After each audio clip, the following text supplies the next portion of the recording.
नमस्कार, आप देख रहे हैं प्रभा साक्षी। मैं हूं आपके साथ अनुराग गुप्ता। मध्य प्रदेश और मिजोरम में आज मतदान हो रहे हैं और मतदान केंद्रों से सीधी हमारे पास खबरें आ रही हैं।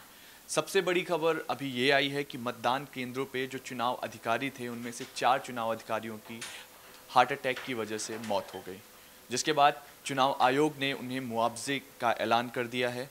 बता दें कि एक अधिकारी गुना में तो 3 अधिकारी इंदौर में जिनकी हार्ट अटैक की वजह से मौत हो गई। और इसके अतिरिक्त तमाम बड़े नेताओं ने अपने मताधिकार का प्रयोग किया। इस खास चर्चा में हमारे साथ बातचीत करने के लिए प्रभा साक्षी के जो रिपोर्टर हैं अंकित सिंह वो मौजूद हैं और प्रभा साक्षी के संपादक नीरज कुमार दुबे जी भी हैं।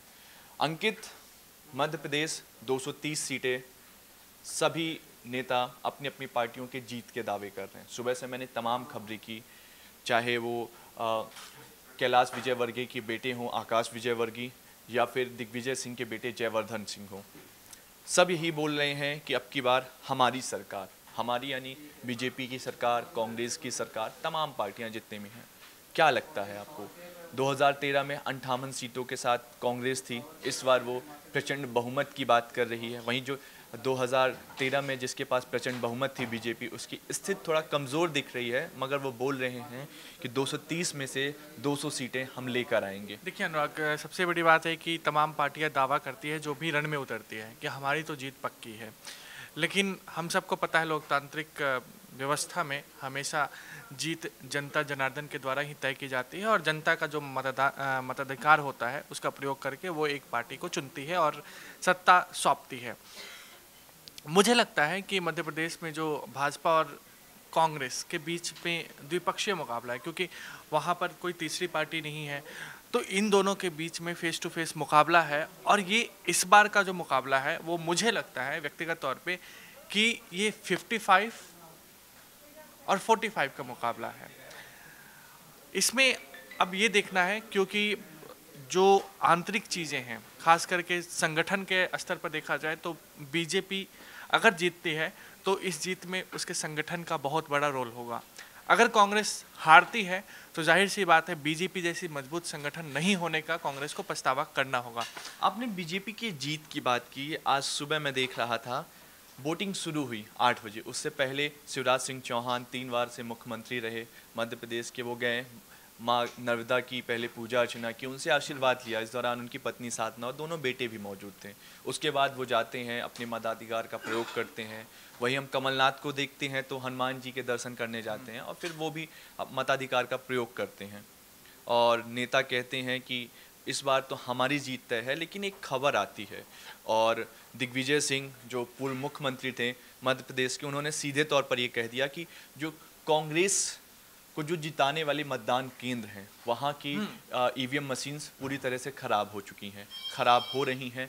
हम चुनाव आयोग से अपील करते हैं कि उन्हें मशीनों को जल्द से जल्द बदला जाए। उसके अतिरिक्त ग्वालियर के भगत सिंह इलाके से भी खबरें आई, वहाँ के जो लोग थे उनकी शिकायत थी, ये उनकी शिकायत है। उन्होंने कहा कि हम सुबह 8 बजे से यहाँ पे खड़े हैं, लेकिन 9:15 बज गए, हम दूसरे तीसरे नंबर पे खड़े हैं, लेकिन हमारा अभी तक नंबर नहीं आया। वहाँ वोटिंग शुरू हुई 9:15 बजे। तो यहाँ कमी किसकी है? या क्योंकि कांग्रेस आरोप लगा रही है बीजेपी पर और जनता बोल रही है कि चुनाव आयोग की गलती है। दिग्विजय सिंह ने आखिरकार अपने आप को दिखाने की कोशिश ज़रूर वो कर रहे हैं कि अभी भी उनका पार्टी में रोल है, क्योंकि जिस तरीके से चुनाव प्रचार में उनको साइड करके रखी उन्हीं की पार्टी, और आखिरकार उन्हें हार पछताकर ये कहना पड़ा कि उनकी पार्टी में अगर वो बोलते हैं तो उनकी पार्टी को नुकसान पहुंचता है। लेकिन जिस तरीके से ईवीएम का रोना आज अपने ट्वीट के जरिए दिग्विजय सिंह ने किया है, मुझे लगता है कि ये हताशा है, ये हताशा है। शायद कांग्रेस को ये लगता है कि हम भावनात्मक तौर पे अपने आप को पीड़ित दिखाकर शायद आज के दिन जो मतदान करने वाले लोग हैं उनको हम अपनी तरफ आकर्षित कर सकते हैं, क्योंकि ईवीएम का जो ये मुद्दा है ये इस वक्त विपक्ष तमाम अब अपने अपने स्तर पे उठा रहा है, चाहे वो मायावती की पार्टी हो या कांग्रेस हो। ऐसे में आज से ही अगर ईवीएम का मुद्दा उठाया जा रहा है तो कहीं ना कहीं ऐसा लगता है कि कांग्रेस का जो पुराना स्टैंड है या विपक्ष का जो स्टैंड है उसको कांग्रेस आज ही से यानी मतदान के दिन से ही आगे बढ़ाना चाहती है। अंकित, आपने बोला कि दिग्विजय सिंह, कमलनाथ भी ने उठाया, ठीक है, लेकिन इसके अलावा अगर हम बात करें तो आज नीरज सर ने एक स्पेशल खबर की। प्रधानमंत्री नरेंद्र मोदी का कांग्रेस को छोड़कर विपक्षी पार्टियों की तरफ जो रुख है वो नरम है। इस चर्चा पे हम बातचीत करने के लिए चलते हैं नीरज सर के पास ही। सर, मेरा सवाल आपसे है, आपने कहा कि मध्य प्रदेश के जो हालात हैं वो कांग्रेस से हटकर विपक्ष को एक तरफ कर रहे हैं। सर, प्रधानमंत्री बोल रहे हैं कि हम विपक्ष को एक अपनी तरफ लेने की कोशिश कर रहे हैं। आप ये दरअसल जताना चाह रहे थे। देखिए, अभी जो बीजेपी ने भले ही वहाँ पर मध्य प्रदेश में 200 प्लस का नारा दिया हो, लेकिन बीजेपी मानकर चल रही कि असेंबली में अभी जो उसकी संख्या है वो उससे कम पर आ रही है, बहुमत के आसपास रह सकती है। हालांकि पहले ये माना जा रहा था राज्य में बदलाव का माहौल है, लेकिन उसके बाद बीजेपी ने काफ़ी कड़ी मेहनत करी है और पार्टी मानकर चल रही कि हम बहुमत के आसपास टिकेंगे। हो सकता है कि कुछ हमारे आंकड़े कम भी बढ़ जाएँ। तो अब माना जा रहा है कि जो प्रधानमंत्री ने कल निजामाबाद में एक रैली में कहा है कि बसपा और सपा और ममता बनर्जी और वामपंथी भी उन्होंने नाम लिया कि ये उतने बुरे नहीं जितनी कांग्रेस है। उन्होंने जहां महागठबंधन बनाने के प्रयासों को तोड़ने का काम किया है उनके इस बयान ने, वहीं अखिलेश और मायावती के प्रति नरम रुख दर्शाता है कि अगर जरूरत पड़ती है मध्य प्रदेश में, छत्तीसगढ़ में, तो इन पार्टियों का सहयोग लिया जा सकता है। हम जानते हैं कि छत्तीसगढ़ में बसपा के जो वोट बैंक है वो अच्छा है। पिछली बार भी उसने बड़ी संख्या में वोट लिए थे और तीसरी शक्ति है छत्तीसगढ़ में बसपा, इसमें कोई दो राय नहीं है। इवन अजीत जोगी की पार्टी से ज़्यादा मजबूत है बसपा। और मध्य प्रदेश में भी जो खासतौर पर उत्तर प्रदेश से लगते इलाके हैं वहाँ सपा बसपा के जो प्रभाव माना जाता है और सपा को इस बार कुछ मजबूत कैंडिडेट मिले हैं जिनको कि कांग्रेस ने टिकट नहीं दिया था, जिनमें सत्यव्रत चतुर्वेदी का बेटा भी शामिल है। तो कांग्रेस के अलावा अगर वहाँ पर सपा बसपा मजबूत हो रहे हैं मध्य प्रदेश में, तो बीजेपी को लगता है कि अगर जरूरत पड़ती है तो इनका समर्थन लिया जा सकता है। इसलिए उनका प्रधानमंत्री का नरम रुख पहले ही सामने आ गया है। लेकिन सवाल यही उठता है कि क्या बीजेपी का जो आला कमान है या बीजेपी की जो आंतरिक है, क्या वो मान चुकी है कि हम पूर्ण बहुमत के साथ इन दोनों राज्यों में नहीं आ रहे हैं? राजस्थान में तो अभी चुनाव नहीं हुए हैं, और अगर नहीं आ रहे हैं तो सबसे बड़ा कारण क्या है? शिवराज सिंह का फेल्योर होना, रमन सिंह का फेल्योर होना, या कहीं ना कहीं ये 4.5 साल जो केंद्र का भी सरकार रहा है, केंद्र के भी सत्ता रही है, उसमें लोगों की नाराज़गी आई है? नहीं, देखिए, अभी आप ये तो मान के चलिए 15 वर्ष अगर चाहे वो कांग्रेस की सरकार थी, अगर कहीं 15 वर्ष बीजेपी की भी सरकार है। मिजोरम में भी कांग्रेस की लगातार सरकारें रही हैं। मिजोरम में कांग्रेस को ये एंटी इनकम्बेंसी का सामना करना पड़ रहा है। जो भी 15 साल 20 साल 10 साल सत्ता में रहता है उसको नकारात्मक रुझान तो कुछ ना कुछ मिलता ही है। लेकिन मध्य प्रदेश में और छत्तीसगढ़ में हम ये नहीं कह सकते कि बीजेपी हार मान चुकी है या बीजेपी को ये लग रहा है कि वो हार जाएगी और खो जाएगी, क्योंकि चुनाव के दौरान और खासकर मतदान के दौरान, और जब अभी 2 राज्यों में मतदान की है, तब कोई भी राष्ट्रीय पार्टी इस तरीके का बयान नहीं दे सकती, इस तरीके की बात नहीं कह सकती कि हम इन राज्यों में हार रहे हैं। मुझे लगता है कि बीजेपी ने जो अगर 6 महीने पहले की स्थिति थी उसमें बहुत हद तक सुधार किया है। बदलाव का माहौल तो है, लेकिन वो सत्ता बदल जाए शायद इतना बदलाव का माहौल नहीं है। सर, एक सवाल ये है कि बीजेपी की तरफ से तो मुख्यमंत्री का चेहरा बिल्कुल क्लियर है, शिवराज सिंह चौहान, लेकिन कांग्रेस की तरफ से स्थिति अभी भी कश्मकश में है। आपको क्या लगता है? कमलनाथ, ज्योतिरादित्य सिंधिया, लेकिन पीछे से एक और आवाज़ आ रही है, दिग्विजय सिंह की वापसी। नहीं, देखिए, कांग्रेस में तो इसलिए वो पहले एक नाम लेकर नहीं चल रहे हैं क्योंकि वहाँ पर ऑलरेडी 3-4 बड़े नेता हैं। अगर एक नाम को ले आएंगे तो आपस में इतनी ज़्यादा मारपीट हो जाएगी कि वो पार्टी को, उम्मीदवारों को हराने के लिए आपस में जुट जाएंगे कि मैं नहीं तो तू भी नहीं। दिग्विजय सिंह को अगर हम बात करें तो उनको परिदृश्य से बाहर कर दिया गया है। आप देखिए, मध्य प्रदेश ही नहीं, कांग्रेस की जो राष्ट्रीय स्तर पर जो संगठन है उसमें भी वो किसी महत्वपूर्ण पद पर नहीं है, जबकि वो कुछ समय पहले तक राष्ट्रीय महासचिव थे जब सोनिया गांधी की अध्यक्षता वाली कांग्रेस में, तो उनके पास बहुत महत्वपूर्ण जिम्मेदारियां थी। इवन तेलंगाना के प्रभारी थे, उत्तर प्रदेश के भी प्रभारी रहे, अब गोवा के भी थे जहां सरकार बनाने में वो विफल रहे। तो ऐसे सारे अधिकार छीन लिए गए हैं और अब इस समय जो समय है वो सिंधिया और कमलनाथ का समय है मध्य प्रदेश में। को जो राहुल गांधी है उनका भी विश्वास दोनों को प्राप्त है। आपने सिंधिया की बात की सर, गुना, अगर सिर्फ गुना की ही बात कर लें, गुना में 4 विधानसभा सीटें आती हैं, लेकिन हम जब 2013 का हम रिजल्ट देखते हैं तो उनमें से 2 सीटें बीजेपी के पास हैं, 2 कांग्रेस के पास हैं।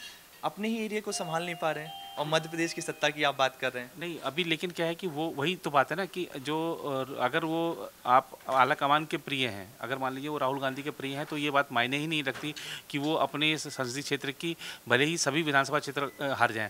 अब आप देखिए कि जो व्यक्ति कांग्रेस का राष्ट्रीय अध्यक्ष है, राहुल गांधी, वो अपनी संसदीय सीट अमेठी की किसी भी विधानसभा क्षेत्र में कांग्रेस को नहीं जिता पाया। इस समय अमेठी के कोई भी विधानसभा क्षेत्र में कांग्रेस पार्टी का एक भी विधायक नहीं है और ना ही रायबरेली में है, तो इसका तो तुलना ही नहीं की जा सकती। एक चीज़ और है ना कि ये चुनाव प्रचार जो अनुराग हो रहे थे ना, इसमें कमलनाथ से ज़्यादा डिमांड ज्योतिरादित्य सिंधिया की थी, लेकिन और पैसा ज़्यादा कमलनाथ खर्च कर रहे हैं। अब पैसा ज़्यादा कमलनाथ खर्च कर रहे हैं और फंड भी कमलनाथ ही जुटा रहे हैं पार्टी के लिए। लेकिन सर जैसे इन्होंने कमलनाथ की बात की, आप भी लगातार खबरें करते रहे कांग्रेस की, हम तस्वीरें जब देखते हैं तो कमलनाथ बहुत ज़्यादा चिंता में दिखाई देते हैं। ऐसा लगता है जैसे ज़बरदस्ती कमलनाथ को आप ज्योतिरादित्य और राहुल गांधी साथ में लेकर चल रहे हैं। नहीं, देखिए कमलनाथ क्या है कि ना वो ठीक है, वो लोकसभा चुनाव लगातार जीतते रहे हैं, लेकिन वो एक ऐसे नेता की उनकी छवि नहीं रही है जो कि हमेशा जनता के बीच में रहता हो। वो एक राज्य के नेता के तौर पे और उद्योगपति हैं वो खास तौर पे। तो अब जब ऐसे किसी व्यक्ति को अगर सक्रिय कर दिया जाए आपको चुनाव में, तो उसको इतनी भागदौड़ की आदत ही नहीं है, तो वो इसीलिए ज़्यादा परेशान दिखते हैं, थकान उनके चेहरे पर दिखती है। सिंधिया ठीक है, वो दौरे करते रहे और वो पहले भी आप देखा होगा गांव-गांव में जाकर वो लोगों की झुग्गियों झोपड़ियों में रहते थे, उसमें जाके उनके साथ भोजन कर रहे थे। तो सिंधिया फिर भी युवा हैं, वो संभाल ले रहे हैं, लेकिन उनके ऊपर उम्र का असर भी दिख रहा है।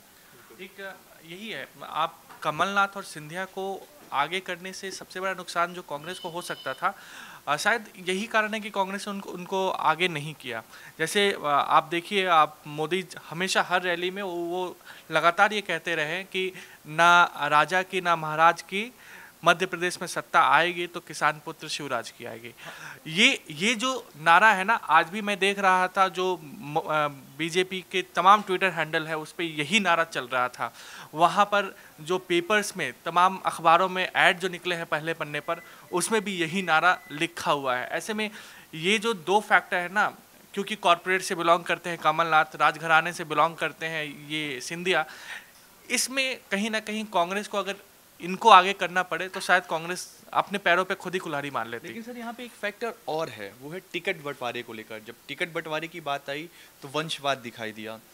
कांग्रेस का आरोप था कि बीजेपी वंशवाद फैला रही है, अपने बेटों को टिकट दे रही है और जो पुराने जो नेता हैं उनको किनारे कर रही है। शायद यही वजह है कि बीजेपी के तमाम पुराने नेता कांग्रेस में आज शामिल हुए हैं। उसमें सबसे बड़ा नाम है संजय सिंह, जो उनके सगे साले हैं।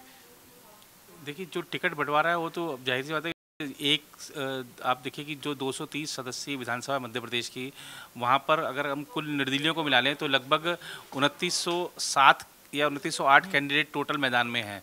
तो जब ये निर्दलीय भी हैं, अच्छा इनमें से बहुत सारे लोग होंगे जो निर्दलीय हैं, वो बीजेपी या कांग्रेस का टिकट मांग रहे होंगे। सबको लगता है कि मेरा जो जनाधार है बहुत अच्छा है, मैं जीत सकता हूँ।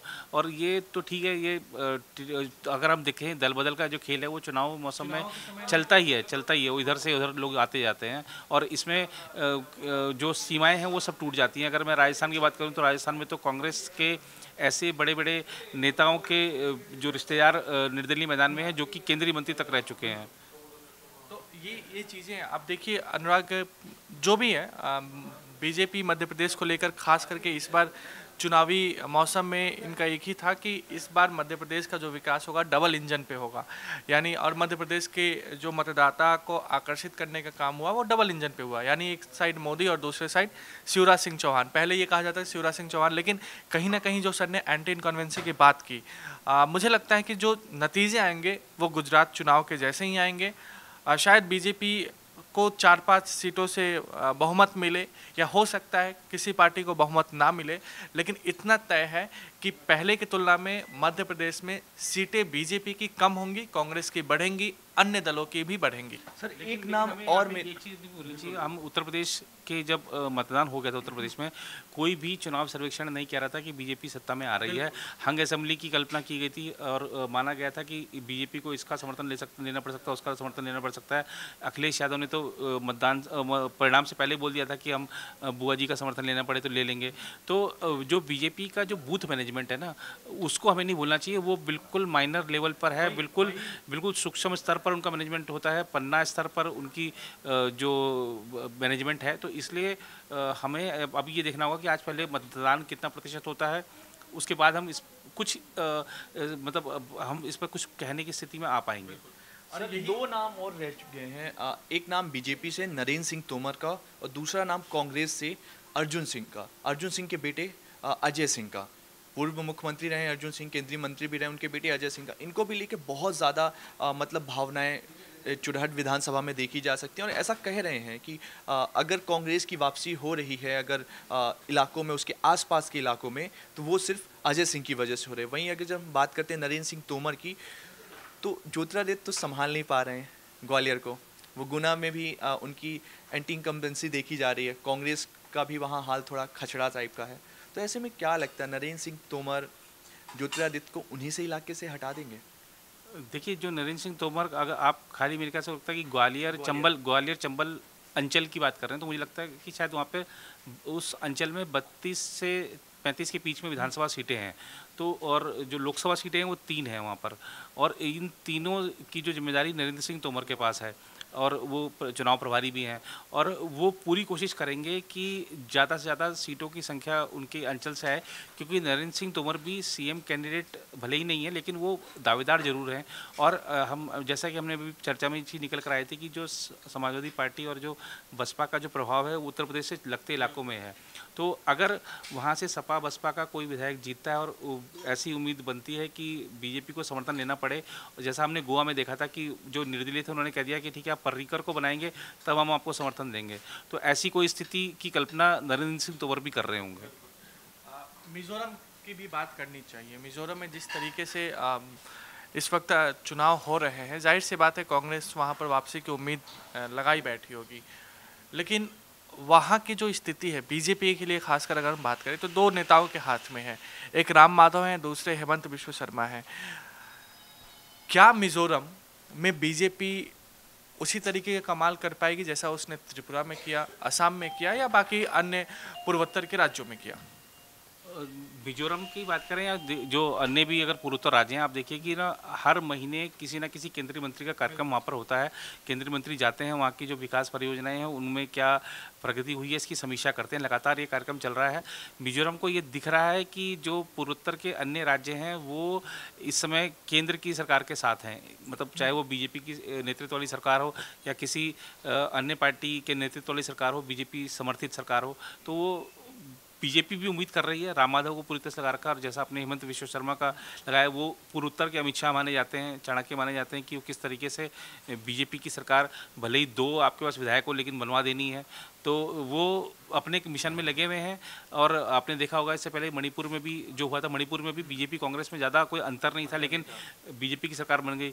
तो वहाँ भी जो ये, और ख़ासतौर पे जब छोटे राज्य होते हैं ना, तो वहाँ पर दल बदल का खेल बहुत आसानी से होता है।